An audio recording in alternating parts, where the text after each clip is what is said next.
ಸಾಕೋ ಪ್ರಾಣಿಗೆ ಮನೆ ಇದೆ, ಬಟ್ ಬೀದಿಯಲ್ಲಿರೋ ನಾಯಿಗಳಿಗೆ, ಬೀದಿಯಲ್ಲಿರೋ ಪ್ರಾಣಿಗಳಿಗೆ ಮನೆ ಇಲ್ಲ. ಹಾಗಾಗಿ ಅವು ಗಾಡಿ ಕೆಳಗಡೆ, ಎಲ್ಲಿ ನೆರಳು ಸಿಗುತ್ತೋ ಮರದ ಕೆಳಗಡೆ, ಗೇಟ್ಗಳ ಹತ್ರ, ಮನೆ ಬಾಗ್ಲ ಹತ್ರ ಮಲ್ಕೊತವೆ.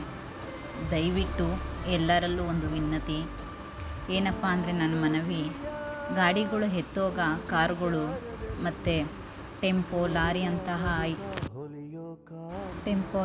ಅಂತಹ ಗಾಡಿಗಳ್ನ ಎತ್ತೋಗ ದಯವಿಟ್ಟು ಕೆಳಗಡೆ ಒಮ್ಮೆ ಬಗ್ಗಿ ನೋಡ್ಕೊಳ್ಳಿ, ಪ್ರಾಣಿಗಳು ಏನಾದರೂ ಮಲಗಿದೆಯಾ ಏನು ಎತ್ತ ಅಂತ.